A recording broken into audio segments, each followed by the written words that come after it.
सभी को नमस्कार। एक बार आप सभी का फिर स्वागत है मेरे YouTube channel the Chaudhary classes. और आज जो हम पढ़ने वाले हैं वो भारत की भूगर्भिक संरचना पढ़ेंगे। और भूगर्भिक संरचना में जो हम स्टार्ट करेंगे, आज हम भारत के जो पर्वत हैं, जो माउंटेन हैं, उनसे स्टार्ट करते हैं। तो आइए देखिए, हम पढ़ना स्टार्ट करते हैं। तो स्टार्ट करेंगे भारत की भूगर्भिक संरचना।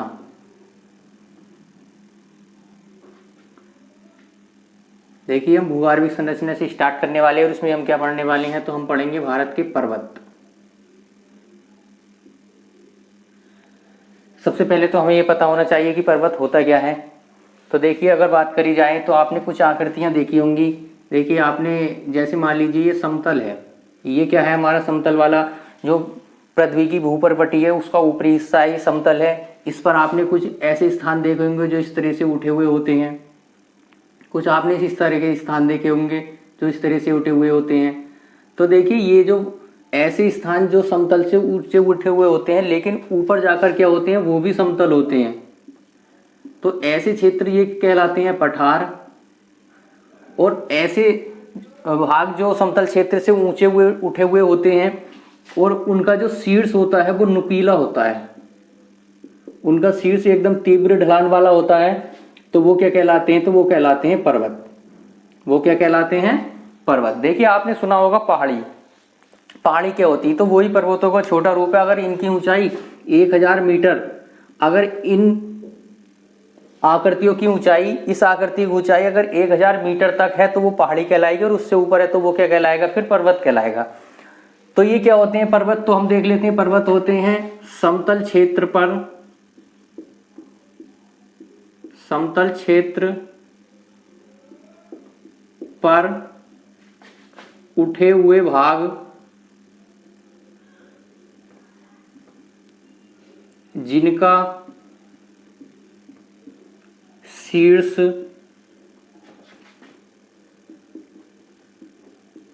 तीव्र ढलान वाला होता है, तो वो क्या कहलाते हैं, पर्वत कहलाते हैं। देखिए, हमने देखा पर्वत क्या होते हैं। अब हम देखिए पर्वत प्रकार कितने होते हैं, पर्वत के प्रकार।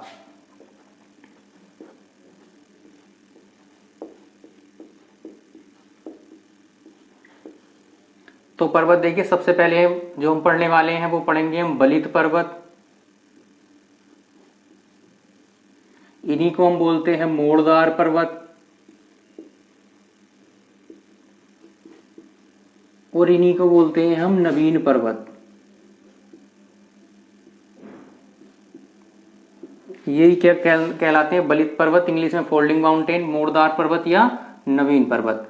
अगर दूसरा आपसे पूछा जाए तो कौन से होते हैं, तो होते हैं ज्वालामुखी पर्वत,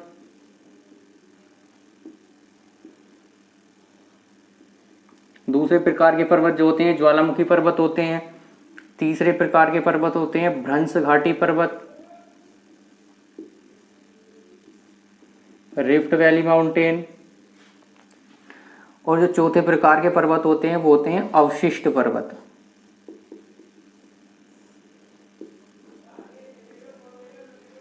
देखिए, ये 4 प्रकार के पर्वत होते हैं। एक होते हैं बलित पर्वत, मोड़दार पर्वत या नवीन पर्वत, तीनों इन्हीं का नाम है। दूसरे होते हैं ज्वालामुखी पर्वत, तीसरे होते हैं भ्रंश घाटी पर्वत या रिफ्ट वैली माउंटेन, और चौथे हैं होते हैं अवशिष्ट पर्वत। तो देखिए, 4 प्रकार के पर्वत होते हैं और इनकी श्रेणियों में बांटा गया है। अब देखते हैं हम, देखिए पर्वतों का सबसे पहले पढ़ने से पहले हम देखेंगे पर्वतों का निर्माण कैसे हुआ है, वो क्या सिद्धांत हैं जो जो भूगोल वेदताओं ने बताए हैं कि किस प्रकार के पर्वतों का निर्माण हुआ है, और वास्तविकता में वो है भी सच या नहीं है। तो सबसे पहले हम देख लेते हैं पर्वतों के निर्माण की प्रक्रिया ही देख लेते हैं। तो आइए देखिए, हम पढ़ते हैं पर्वत के निर्माण की प्रक्रिया।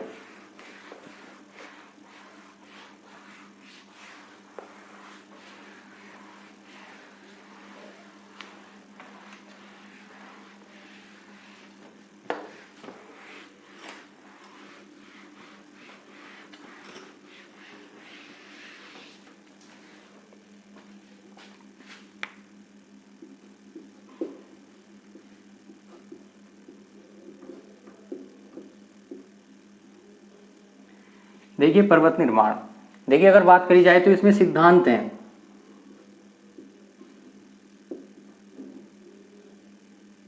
इसमें दो सिद्धांत हैं,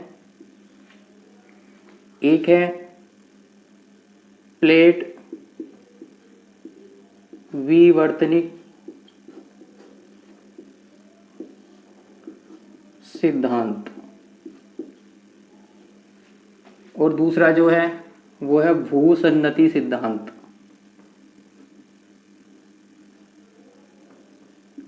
सेम ये है, ज़्यादा अंतर नहीं है, लेकिन इन्हें देने वाले वैज्ञानिक अलग अलग हैं।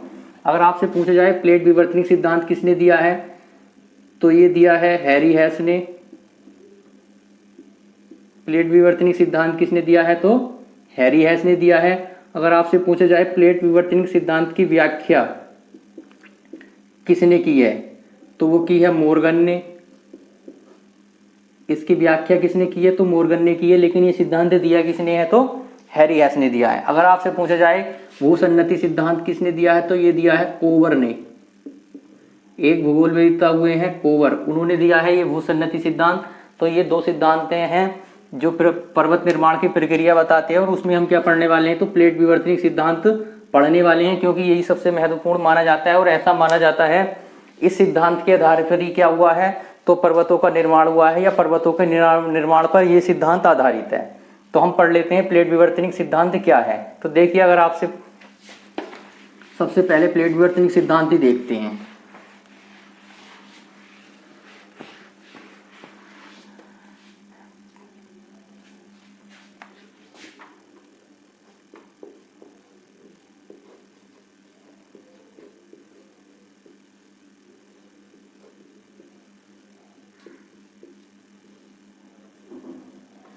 देखिए, जो पृथ्वी का सबसे ऊपरी भाग होता है उसे हम क्या कहते हैं, भूपर्पटी कहते हैं, उसी को हम क्या कहते हैं, स्थल मंडल कहते हैं।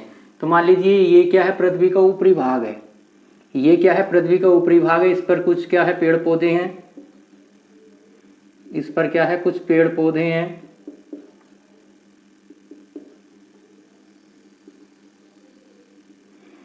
देखिए, अगर बात करी जाए तो ये स्थल खंड से लेकर 100 किलोमीटर नीचे तक, जो ऊपर वाली भूपर्पटी होती है उससे 100 किलोमीटर नीचे तक ये वाला भाग क्या कहलाता है, तो ये कहलाता है स्थल मंडल। ये वाला भाग कहलाता है स्थल मंडल। देखिए, अगर बात करी जाए इससे फिर नीचे अगर हम बात करें तो यहाँ से 300 किलोमीटर नीचे तक, या स्थल मंडल से 400 किलोमीटर नीचे तक, ये कहलाता है दुर्बलता मंडल। अब देखिए किस तरह से ये है। तो देखिए, अगर बात करी जाए तो ये दुर्बलता मंडल जो है, इसमें क्या पाए जाते हैं, तो इसमें पाए जाते हैं रेडियो एक्टिव तत्व या रेडियोधर्मी पदार्थ। इसमें पाए जाते हैं रेडियोधर्मी पदार्थ। और रेडियोधर्मी पदार्थ वो पदार्थ होते हैं जो स्वयं क्या एनर्जी रिलीज करते रहते हैं, और क्या है, अपने से कुछ किरणें निकालते हैं, जिससे आसपास का तापमान बढ़ता रहता है। और देखिए, अगर बात करी जाए तो ये जो पाए जाते हैं रेडियोधर्मी पदार्थ, ये केवल दुर्बलता मंडल में पाए जाते हैं। अब दुर्बलता मंडल में ये पाए जाने के कारण यहाँ का तापमान बढ़ जाता है। बढ़ कैसे जाता है, तो देखिए, मान लीजिए ये क्या है, इस तरह से हमारी पृथ्वी है, और पृथ्वी के जो ये वाला भाग है, ये क्या है, तो ये वाला जो भाग है ये है स्थल मंडल 100 किलोमीटर तक। और उसके बाद अगर बात करी जाए तो ये वाला जो है, ये वाला क्या भाग है, तो ये है दुर्बलता मंडल। ये क्या है, तो ये है दुर्बलता मंडल। और आप देखते हैं ये पूरा सिस्टम कैसा है, तो ये सिस्टम कैसा है, ये क्लोज सिस्टम है, मतलब बिल्कुल क्या है, बंद है।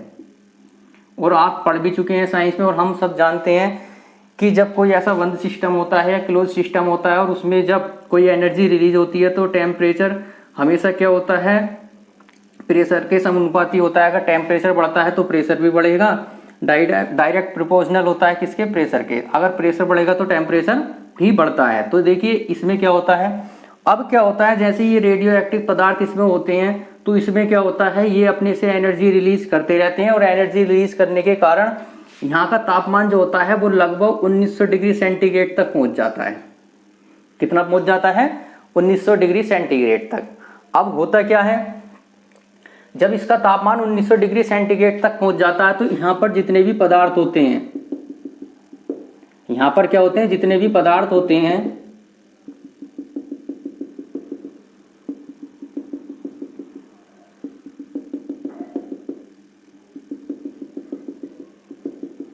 वो क्या जाते हैं, तो पदार्थों की अवस्था कैसी हो जाती है, तो पदार्थ क्या हो जाते हैं, ये पिघल जाते हैं।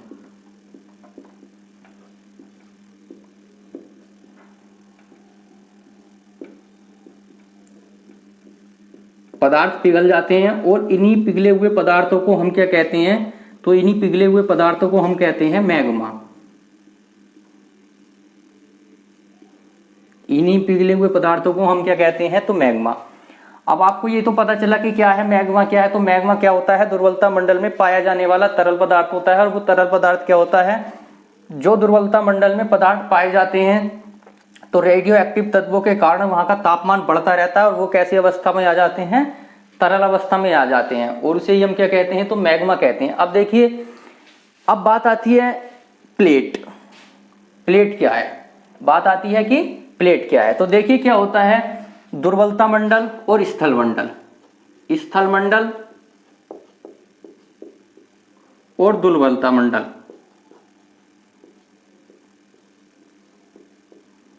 स्थल मंडल और दुर्बलता मंडल के मध्य में क्या है, कुछ प्लेटें पाई जाती हैं जिसके ऊपर क्या है, स्थल मंडल स्थिर होता है। जैसे कि अगर बात करी जाए, आपने सुना भी होगा, अगर हम बात करें तो यहां देख लेते हैं, बिल्कुल चित्र बनाकर ही समझते हैं कैसे पाई जाती हैं।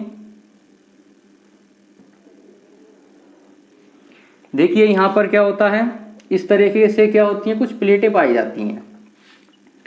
यहां पे मैंने मान लिया कि इतनी इतनी बड़ी प्लेटें हैं, ये इतनी इतनी बड़ी क्या है, ये प्लेटें हैं। ये क्या है, इतनी इतनी बड़ी प्लेटें हैं।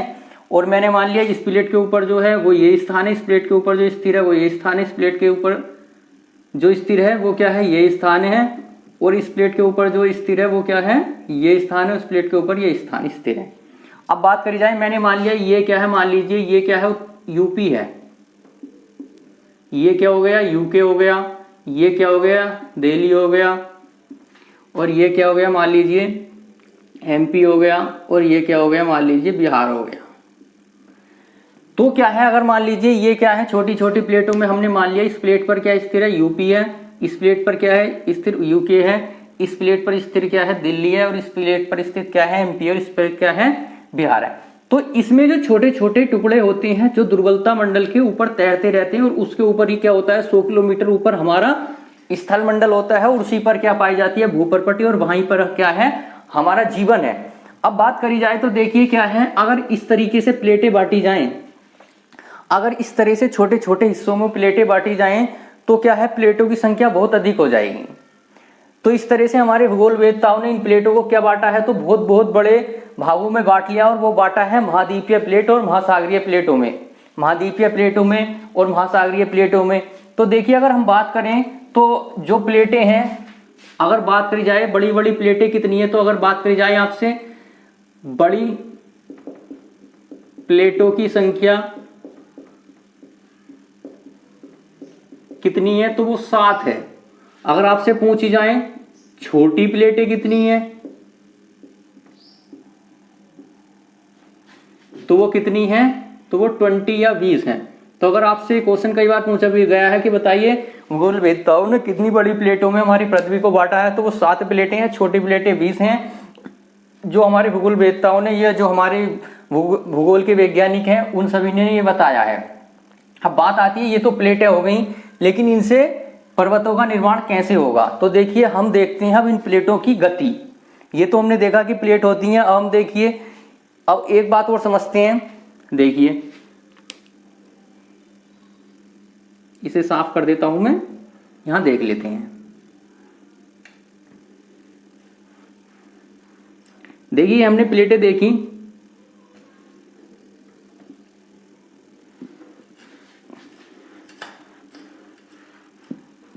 अभी इसमें देखते हैं ये क्या था, 100 किलोमीटर तक,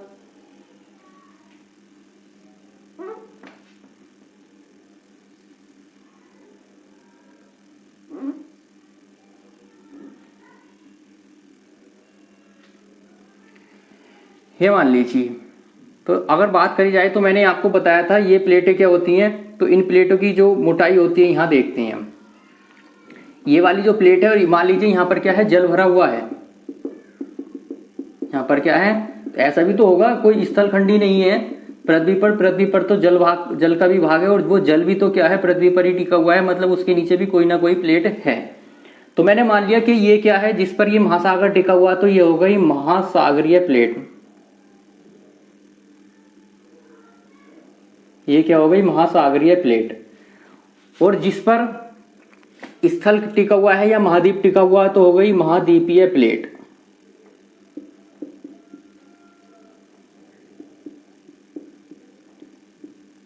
महाद्वीपीय और महासागरीय प्लेट। अगर देखिए बात करी जाए महाद्वीपीय प्लेट और महासागरीय प्लेट, तो जिस पर सागर टिका हुआ है वो है महासागरीय प्लेट, जिस पर हमारा स्थल भाग टिका हुआ है वो है महाद्वीपीय प्लेट। अगर आपसे पूछा जाए महाद्वीपीय प्लेट की लंबाई कितनी होती है या मोटाई कितनी होती है, तो अगर इसकी बात करी जाए तो इसकी मोटाई होती है 30 से 35 किलोमीटर। इसकी मोटाई कितनी होती है, 30 से 35 किलोमीटर। और महासागरीय प्लेट की जो मोटाई होती है वो होती है 8 से 10 किलोमीटर। यहां लिख देता हूं, शायद नहीं दिख रहा हो, 8 से 10 किलोमीटर। अब देखिए बात आती है कि महासागरीय प्लेट या महाद्वीपीय प्लेट बनी किसकी होती हैं। तो देखिए अगर बात करी जाए महाद्वीपीय प्लेट, महाद्वीपीय प्लेट जो बनी होती है वो होती है ग्रेनाइट चट्टान की।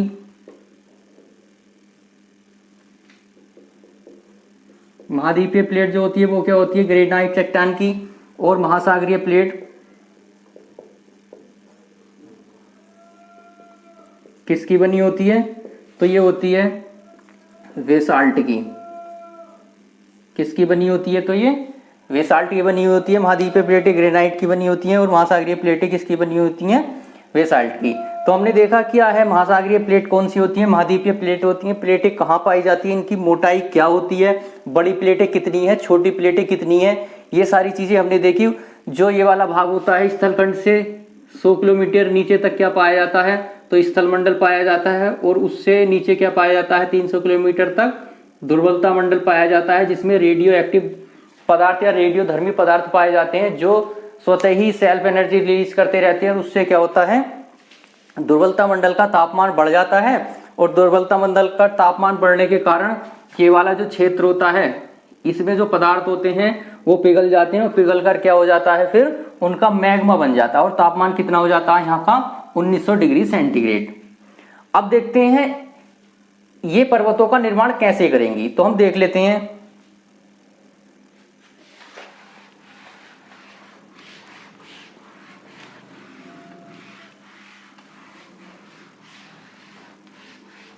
इधर देखते हैं, तो हम पढ़ेंगे प्लेटों की गति।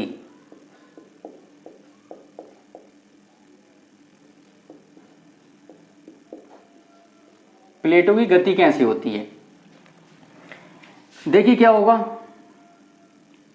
ये क्या है, स्थलमंडल है। ये क्या है, स्थलमंडल है।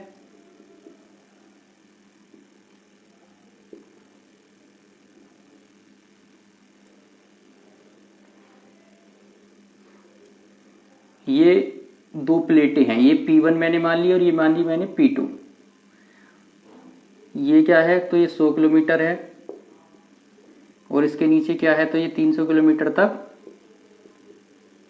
दुर्बलता मंडल है। और यहाँ पर क्या है, तो मैग्मा है।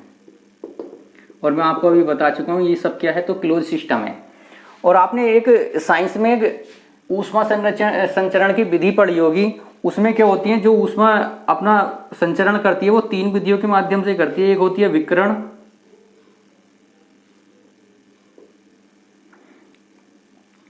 दूसरा होता है संवहन, और तीसरा क्या होता है, चालन। इन 3 विधियों से क्या होती है, ऊष्मा का संचरण होता है। देखिए आप जानते हैं विकिरण के माध्यम से क्या होती है, ऐसे स्थान पर जहां पर क्या होता है वैक्यूम, या यहाँ पर क्या होता है वायुमंडल में, मान लीजिए अगर ऊष्मा संचरण हो रही है तो किसके माध्यम से हो रही है, विकिरण के माध्यम से। सूर्य से जो ऊष्मा हमें प्राप्त हो रही है वो किसके माध्यम से हो रही है, विकिरण के माध्यम से। जब कोई धातु को हम गर्म करते हैं, मान लीजिए किसी रोड को हम यहाँ गर्म कर रहे हैं, यहाँ हमने उसके नीचे आग जला दी है, और यहाँ से ये गर्म हो रही है और ये यहाँ तक गर्म हो जाती है, तो क्या होता है, ऊष्मा का चालन हो रहा है, यहाँ से यहाँ तक जा रही है। तो ये किससे हो गई, चालन विधि के माध्यम से। और जब द्रव गर्म होते हैं तो वो किस विधि के माध्यम से होते हैं, तो संवहनीय विधि के माध्यम से द्रव गर्म होते हैं। देखिए वही क्रिया यहाँ पर होती है। अब देख लेते हैं। अब क्या होता है, जब ये लावा पिघलता रहता है, लावा मैग्मा इस तरल अवस्था में रहता है, तो क्या होता है, इसमें संवहनीय धाराएं उत्पन्न होती हैं।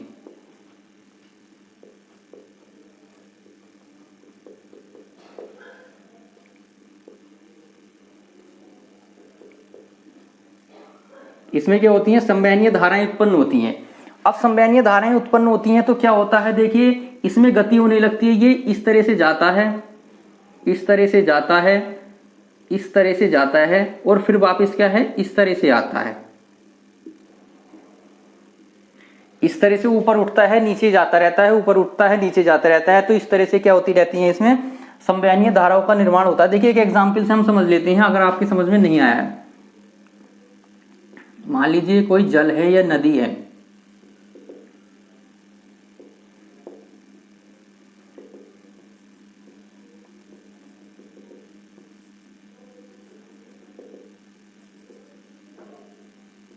ये नदी है और इसमें क्या है, बोट है, इसमें क्या है, एक बोट है, और उसमें कोई व्यक्ति बैठा हुआ है।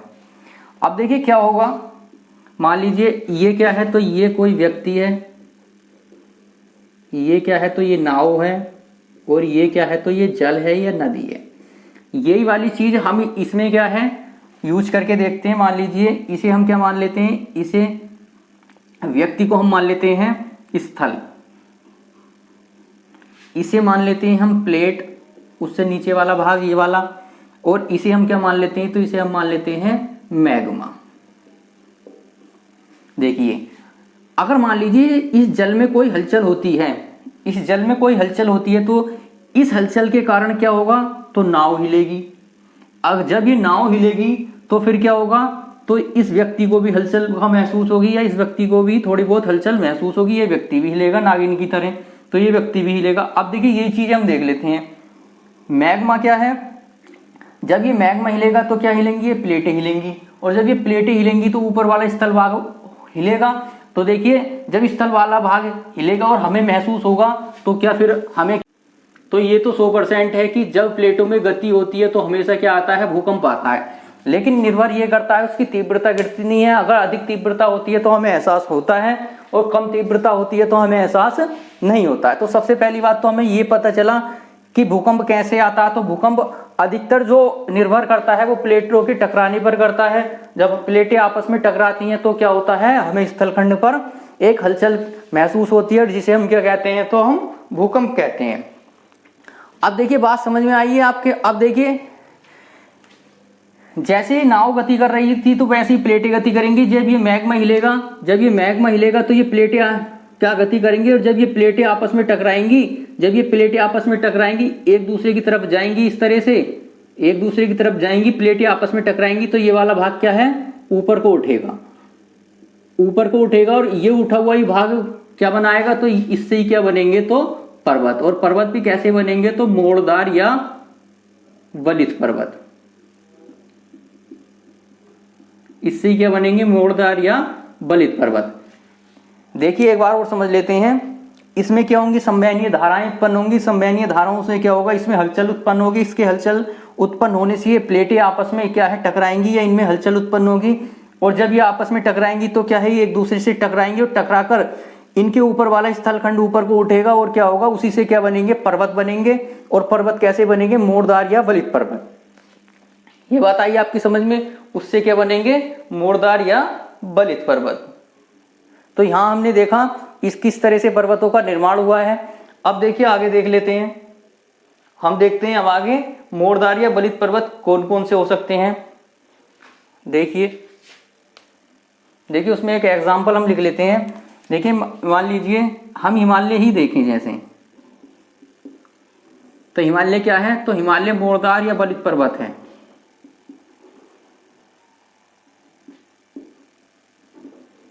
अब देखिए इसका निर्माण कैसे हुआ। मैं इधर साफ कर देता हूँ, इधर बनाते हैं अच्छे से।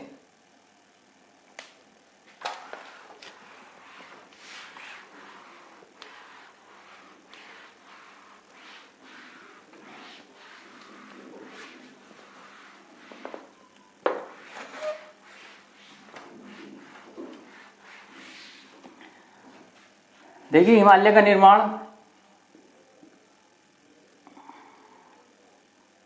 देखिए ये दो प्लेटें आपस में टकराई, एक तरफ क्या थी, तो एक तरफ थी यूरेशियन प्लेट,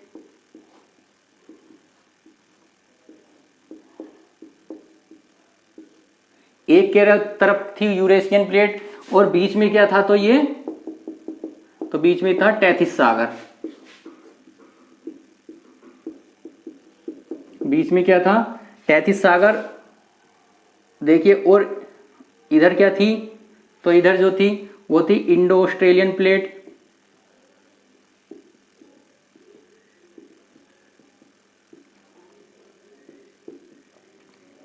और ये प्लेटें जब आपस में टकराई, तो यहां पर ही किसका निर्माण हुआ इस तरह से, तो एक फोल्डिंग माउंटेन बना, एक बलित पर्वत बना, और वो क्या बना, तो वो बना हिमालय। और ये क्वेश्चन कई बार पूछा भी गया कि बताइए जहां वर्तमान में आज हिमालय है, वहां पर प्राचीन काल में या आदिकाल में क्या हुआ करता था, तो वहां पर क्या हुआ करता था, टैथिस सागर हुआ करता था। और टैथिस सागर में बल पड़ जाने के कारण, या उसमें जो स्थल खंड था उसके मुड़ जाने के कारण जो उठा हुआ भाग बना, या जो तीव्र ढलान वाला भाग बना, वो क्या बना, तो वो हिमालय पर्वत बना। देखिए एक एग्जाम्पल और देख लेते हैं हम। देखिए जैसे आपने दक्षिण अमेरिका में सुना होगा एंडीज पर्वत, आपने सुना होगा दक्षिण अमेरिका में, देखिए एंडीज, देखिए तो उसमें क्या हुआ, एक तो थी दक्षिण अमेरिकन प्लेट,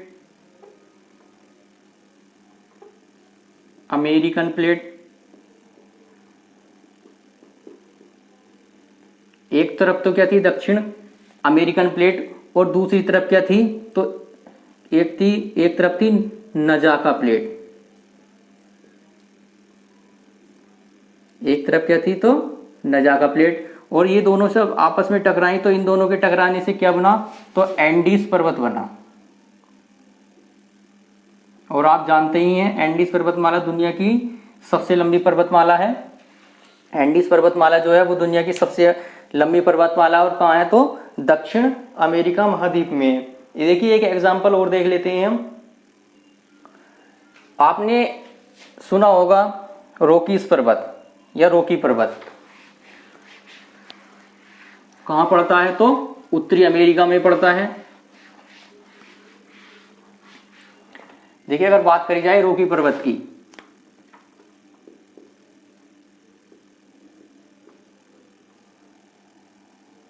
ये कैसे बना, तो देखिए एक तरफ से तो उत्तरी अमेरिकन प्लेट टकराई,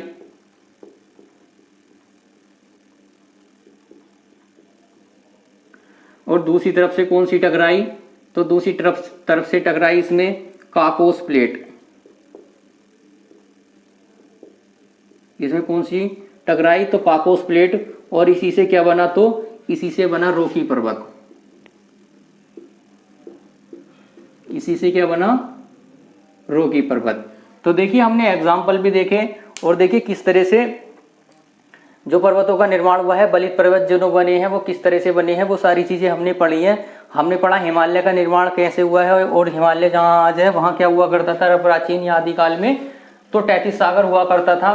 और जहाँ पर आज एंडीज पर्वतमाला है तो उसका निर्माण कैसे हुआ है, जो रॉकी पर्वत है उसका निर्माण कैसे हुआ है, तो वो सारी चीजें हमने देखी। और हमने देखा कि ये जो बलित पर्वत है या मोड़दार पर्वत है वो किस तरह से निर्मित हुए हैं, किस तरह से उनका निर्माण हुआ है। और देखिए ये पर्वतों में सबसे बाद में बनने वाले पर्वत हैं, और इन्हीं हम क्या कहते हैं, तो दुनिया के नवीन पर्वत कहते हैं। और दुनिया के नवीन पर्वतों में सबसे नवीन पर्वत कौन सा है, तो सबसे नवीन पर्वत जो है वो हिमालय है। देखिए अभी तो केवल हम पर्वतों की निर्माण प्रक्रिया पढ़ रहे हैं, अभी हम एक एक पर्वत करके पढ़ेंगे, हिमालय को भी हम बहुत अच्छे से पढ़ेंगे। पहले हम ये देख लें 3 पर्वतों का निर्माण हुआ कैसे है। अब देखिए पहले हमने देख लिया फोल्डिंग माउंटेन, अब हम देखते हैं ज्वालामुखी पर्वत।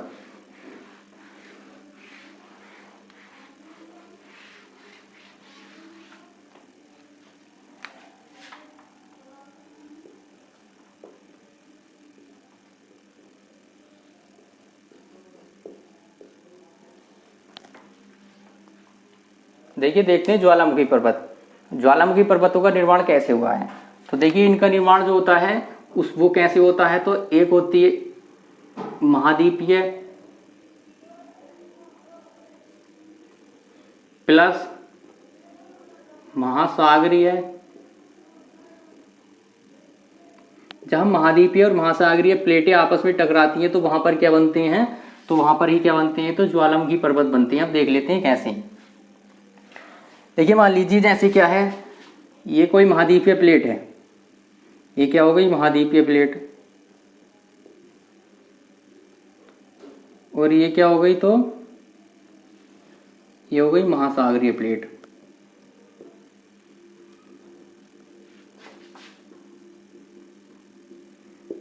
और इसमें हम यहाँ पर क्या है, तो ये जल है सारा, और इसके नीचे क्या है, तो ये दुर्बलता मंडल है, और इसमें क्या भरा हुआ है, तो इसमें मैग्मा भरा हुआ है।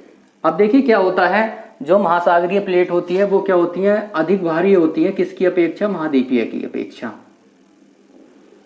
ये होती हैं अधिक भारी, किसकी अपेक्षा होती है, तो महाद्वीपीय प्लेटों की अपेक्षा महासागरीय प्लेटें अधिक भारी होती हैं। अब देखिए हुआ क्या, ये दोनों प्लेटें क्या है आपस में टकराई, और प्लेटों के आपस में टकराने से क्या होता है, ये महाद्वीपीय प्लेट और महासागरीय प्लेटों में क्या होता है, तो ये जो महासागरीय प्लेट होती हैं ये क्या होती हैं, नीचे की ओर गति करती हैं। ये क्या करती हैं, तो नीचे की ओर गति करती है, और जैसे ही नीचे की ओर गति करती है तो ये क्या होती है, प्लेट इसके ऊपर चढ़ती है, और यहाँ पर क्या बनता है, गैप बनता है। और इसी गैप के बनने से क्या होता है, तो यहाँ पर जो मैग्मा भरा हुआ है, यहाँ पर जो मैग्मा भरा हुआ है वो कहाँ आ जाता है, तो बाहर आ जाता है। यहाँ पर क्या होता है, ये मैग्मा कहाँ जाता है, तो बाहर आ जाता है, और इसी से जो पर्वत बनते हैं वो क्या कहलाते हैं, तो ज्वालामुखी पर्वत कहलाते हैं।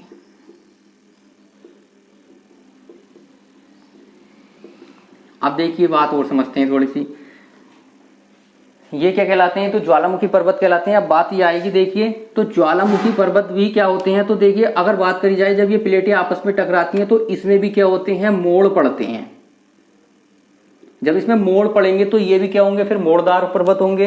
तो अगर बात करी जाए इन, अगर पूर्ण रूप से देखा जाए तो ये भी क्या होते हैं, तो ज्वालामुखी मोड़दार पर्वत। ये कैसे होते हैं, तो ज्वालामुखी मोड़दार पर्वत। इनका निर्माण कैसे होता है, तो जब महाद्वीपीय और महासागरीय प्लेटें आपस में टकराती हैं तो उनमें जो दरार बनती है टकराने से, उससे ही क्या होता है, दुर्बलता मंडल में भरा हुआ मैग्मा बाहर आ जाता है, और उससे ही क्या बनती है, फिर ज्वालामुखी पर्वत का निर्माण होता है। तो देखिए हम इसके एग्जाम्पल देख लेते हैं। अब देखिए क्या होता है, एग्जाम्पल देखते हैं इसके।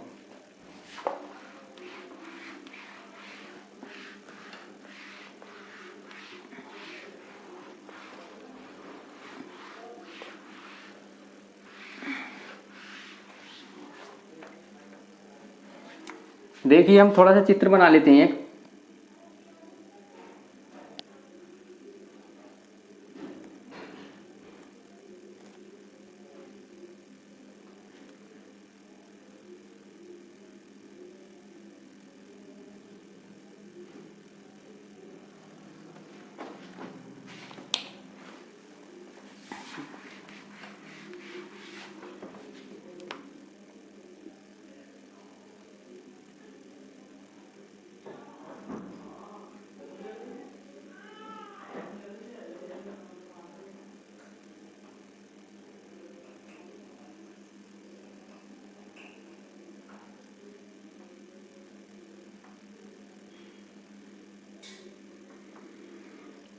देखिए मान लीजिए क्या है,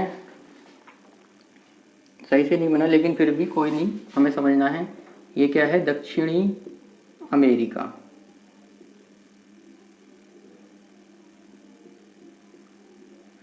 देखिए तो ये वाली जो प्लेट हो गई ये कौन सी हो गई, तो दक्षिण अमेरिकन प्लेट।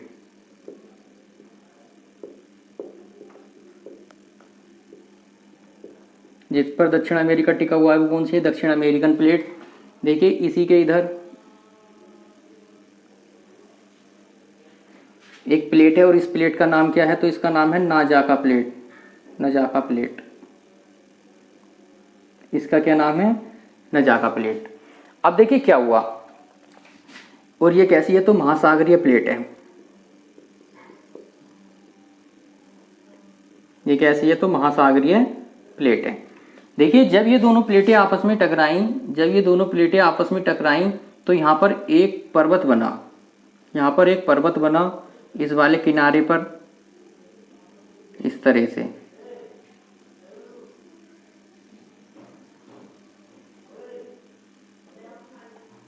एक पर्वत बना यहाँ पर, और यही क्या बना, दुनिया का सबसे लंबा पर्वत। और यही क्या बनी, तो एंडीज पर्वतमाला।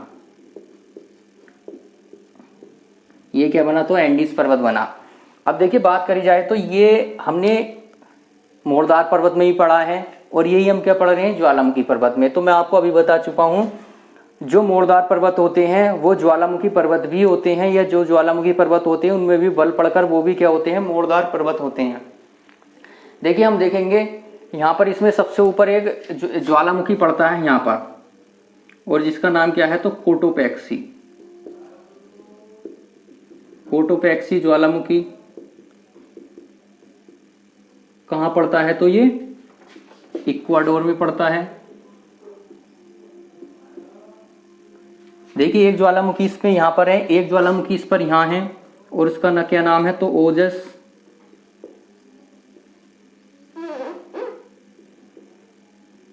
Tell Salado. देखिए और देखिए अगर बात करी जाए तो एक ज्वालामुखी और है सुसुप्त, उसका नाम है एकांकागुआ, एकांकागुआ। तो देखिए यहाँ पर क्या हुआ है, ज्वालामुखियों का भी निर्माण हुआ है, क्योंकि ये क्या टकराई हैं आपस में, महासागरीय और महाद्वीपीय प्लेटें आपस में टकराई हैं, जिससे क्या हुआ है, तो यहाँ पर ज्वालामुखी का भी निर्माण हुआ है। तो ज्वालामुखी कौन कौन से बने हैं, तो कोटोपैक्सी ज्वालामुखी वो आप जानते हैं एंडीज पर्वतमाला में है, ओजस डी सलाडो आप जानते हैं एंडीज पर्वतमाला में है, एकांकागुआ आप जानते हैं कहाँ है, एंडीज पर्वतमाला में है, दक्षिण अमेरिका में। तो इस तरह से यहाँ पर क्या बने हैं, ज्वालामुखी भी बने हैं। और आप सबसे अच्छे एग्जाम्पल तो आप ले सकते हैं कि आपको जैसे आप जानते हैं प्रशांत महासागर,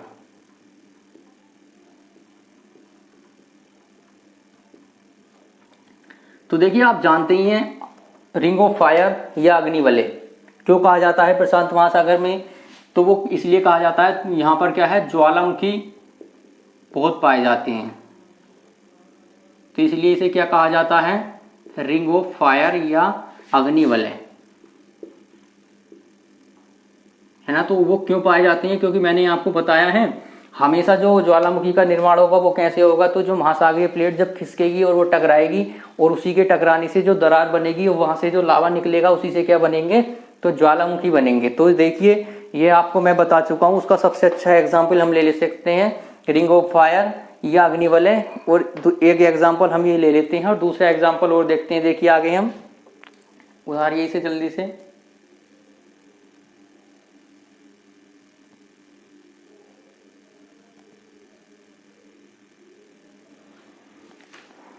देखिए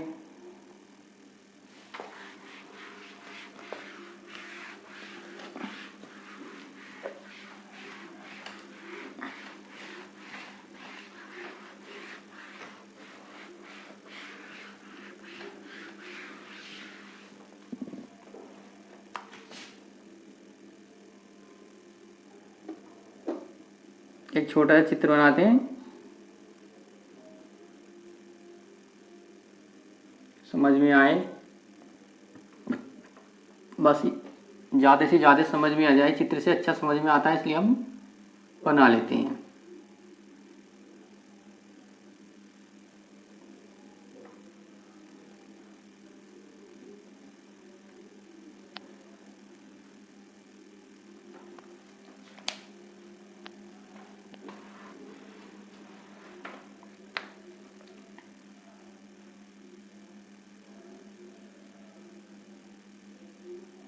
तो ये क्या है, तो ये है उत्तरी अमेरिकन प्लेट, या उत्तरी अमेरिका है ये, और इस प्लेट किस प्लेट पर है, तो ये उत्तरी अमेरिकन प्लेट पर है।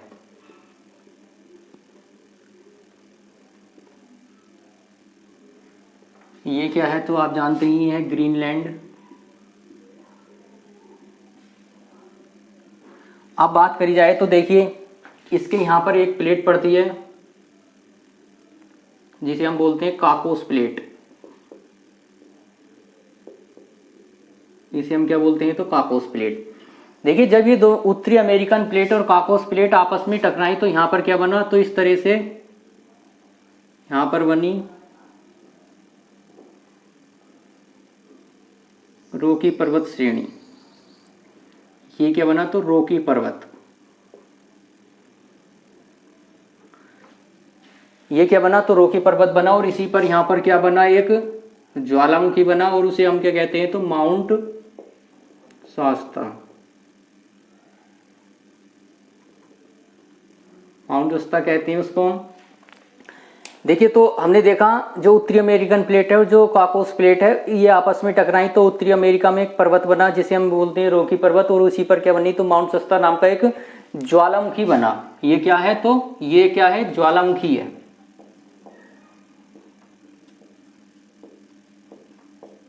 ये क्या बना, एक ज्वालामुखी बना। और देखिए यहाँ पर इसे हम क्या कह सकते हैं, तो फिर ज्वालामुखी पर्वत कह सकते हैं। तो ये हमने 2-3 एग्जाम्पल देखे। देखिए अगर हम आगे देखें और तो हम पढ़ चुके हैं बलित पर्वत, हम पढ़ चुके हैं ज्वालामुखी पर्वत, अब हम देखेंगे भ्रंशघाटी पर्वत या ब्लॉक माउंटेन।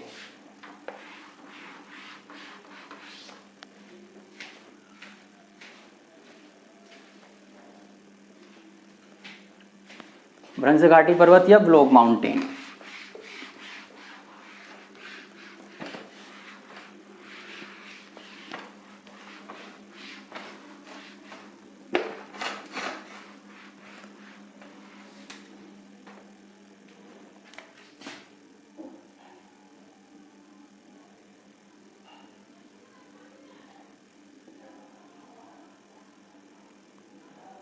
देखिए ये इनका निर्माण कैसे होता है, तो प्लेटों के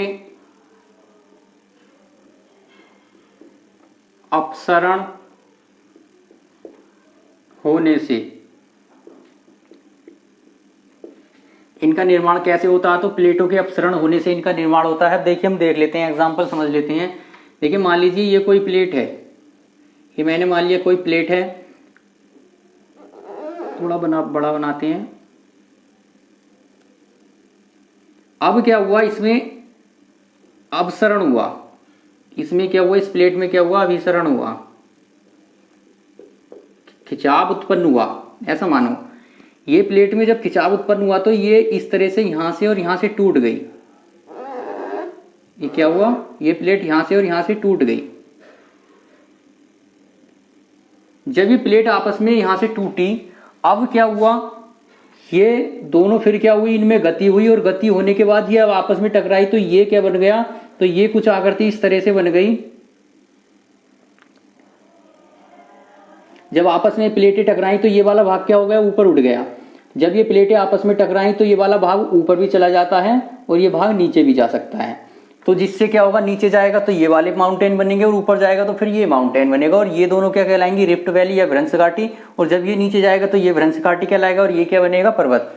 तो देखिए मान लीजिए इस पर ये इस तरह से उठ गया ऊपर को, तो ये क्या बना, तो ये बना ब्लॉक माउंटेन या भ्रंशघाटी पर्वत।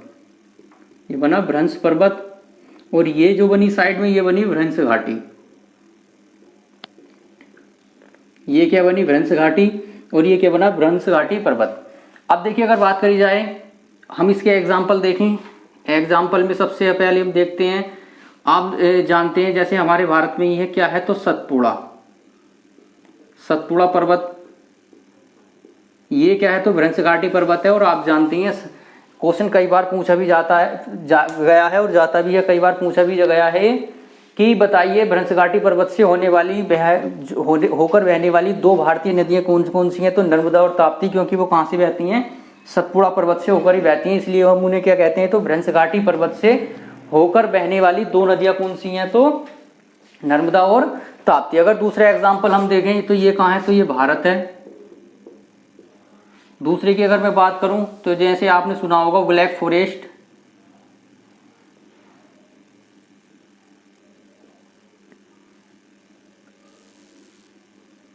ब्लैक फॉरेस्ट कहाँ पड़ता है, तो ये पड़ता है जर्मनी में।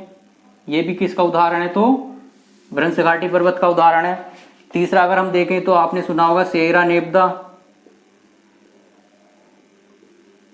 और ये कहाँ पड़ता है, तो ये पड़ता है यूएसए में। तो ये सभी क्या है, तो भ्रंश घाटी पर्वत के उदाहरण हैं या ब्लॉक माउंटेन के उदाहरण हैं। ये तो हमने केवल निर्माण प्रक्रिया देख रहे हैं, अभी हम इन्हें बहुत डिटेल से आगे पढ़ने वाले हैं। आगे वाली क्लासों में एक एक करके हम पढ़ेंगे। पहले ब्लॉक पर्वत पढ़ेंगे, फिर हम ज्वालामुखी पर्वत पढ़ेंगे, फिर हम पहले हम बलित पर्वत पढ़ेंगे, फिर ज्वालामुखी पर्वत पढ़ेंगे, फिर भ्रंश घाटी पर्वत पढ़ेंगे, फिर अवशिष्ट पर्वत पढ़ेंगे बहुत डिटेल से। अभी तो हम क्या है, इनकी निर्माण प्रक्रिया देख रहे हैं। तो देखिए इस तरह से क्या होता है, भ्रंश घाटी पर्वत का निर्माण होता है। अगर मैं आपसे बात करूं आगे, तो देखिए अगर आगे हम देखते हैं अवशिष्ट पर्वत। अवशिष्ट पर्वत क्या होते हैं? अवशिष्ट पर्वत की अगर मैं बात करूं, आप नाम से ही समझ रहे होंगे, बचे हुए। अवशिष्ट का मतलब क्या होता है? बचा कुचा। पर्वतों का निर्माण हो रहा है। जब पर्वतों का निर्माण हो गया है तो अब क्या है, उस पर कुछ प्राकृतिक क्रियाएं भी होती हैं। प्राकृतिक क्रियाओं में जैसे क्या है, वायु बह रही है, हवा आ रही है या आंधी आ रही है। उसके बाद हम देखते हैं बारिश भी आती है, तूफान आते हैं। उसके बाद हम देखते हैं तो भूकंप भी आ जाता है। तो इस तरह से इन सारी प्राकृतिक क्रियाओं के कारण उसमें जो अपक्षरण होता है वो जो टूटता रहता है और बहुत लंबा समय जब वो बीत जाता है, बहुत समय बाद जब वो उसका बहुत बड़ा पर्वत बहुत छोटा सा बचता, तो उसे हम क्या कहते हैं, तो फिर अवशिष्ट पर्वत कहते हैं। देखिए एक बार और समझिए, जब प्राकृतिक क्रियाओं के कारण, देखिए ये तो हमने पढ़ी प्राकृतिक क्रियाएं, प्लस देखिए कुछ क्या होता है, मानवीय क्रियाएं भी होती हैं। जैसे कि हम क्या करने लगते हैं, पर्वतों पर से वन काटने लगते हैं। हम क्या करने लगते हैं, तो वहां से क्या होती है, खनन करने, मतलब क्या है, खनन करने लगते हैं। जिससे क्या होता है, धीरे धीरे या बारिश के कारण धीरे धीरे हम क्या उन्हें समतल बनाने लगते हैं अपनी क्रियाओं के लिए। तो धीरे धीरे क्या होता है, उन पर्वतों का क्या होता है, कटान छटान होने लगता है और वो पर्वत धीरे धीरे एक लंबे समय बाद क्या होते हैं, बहुत छोटे छोटे रह जाते हैं, एक नाम मात्र के पर्वत रह जाते हैं। तो उन्हें हम क्या बोलते हैं, तो अवशिष्ट पर्वत बोलते हैं। तो देखिए हम लिख लेते हैं इसके बारे में 2 लाइनें।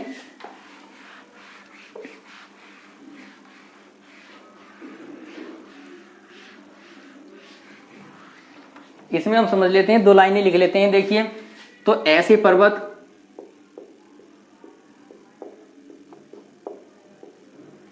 जो प्राकृतिक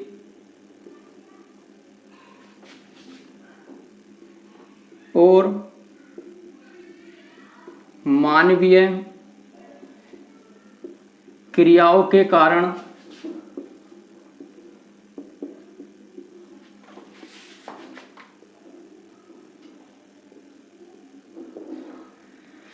एक लंबे समय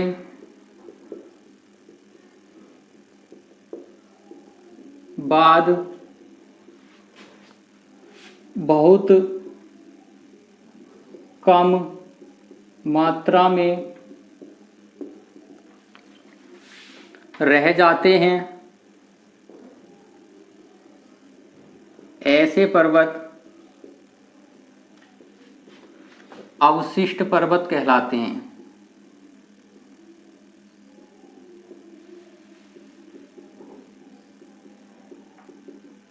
एग्जाम्पल में अगर हम लिखें, सबसे अच्छा एग्जाम्पल हमें जो देखने को मिलेगा तो वो है अरावली। अरावली पर्वत, और कहाँ पड़ता है, तो ये है भारत में।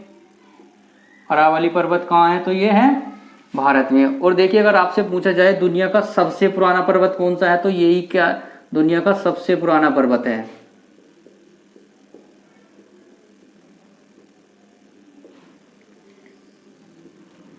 यही क्या है, तो दुनिया का सबसे पुराना पर्वत है। और यही कौन सा है, तो इसे हम बोलते हैं अरावली। और ये क्या है, अवशिष्ट पर्वत है। कभी कभी देखिए अगर आपसे पूछा जाए जब अरावली का निर्माण हुआ था तो ये कैसा पर्वत था, तो ये क्या था, वलित पर्वत था। लेकिन बहुत लंबा समय हो चुका है, ये दुनिया का सबसे पुराना पर्वत है।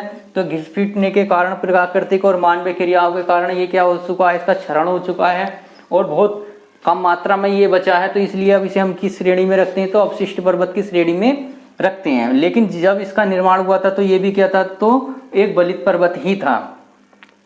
तो देखिए आज हमने क्या पढ़ा है, तो आज हमने सारे पर्वत, जो जितने प्रकार के पर्वत होते हैं उनके प्रकार देखे हैं, उनका निर्माण कैसे हुआ है, ये सिद्धांत किसने दिए हैं, और ये प्लेटें क्या होती हैं, प्लेटें किस तरीके से गति करती हैं, स्थल मंडल क्या होता है, दुर्बलता मंडल क्या होता है, मैग्मा क्या होता है।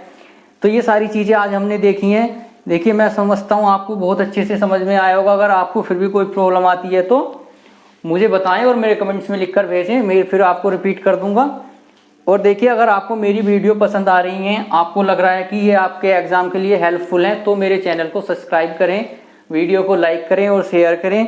और आने वाले समय में हम कंप्लीट ज्योग्राफी ऐसे ही पढ़ने वाले हैं विद मैप, और सारी चीज़ें हम विद मैप कवर करेंगे, बहुत अच्छे से डीपली कवर करेंगे। उसके बाद अगर आप भी और कोई भी सब्जेक्ट पढ़ना चाहते हैं तो वो मुझे आप कमेंट्स में लिख सकते हैं, या कोई आपका टॉपिक है जिसे आप पढ़ना चाहते हैं तो कमेंट्स में लिखकर बता सकते हैं, मैं वो टॉपिक भी आपको पढ़ा दूंगा। तो देखिए अगर आपको पसंद आ रही है वीडियो तो मेरे चैनल को सब्सक्राइब कीजिए, वीडियो को लाइक कीजिए और शेयर कीजिए, ताकि ज़्यादा से ज़्यादा बच्चे इसका फ़ायदा उठा सकें और आपके एग्ज़ाम में थोड़ी सी मैं आपकी सहायता कर सकूं। ओके, धन्यवाद।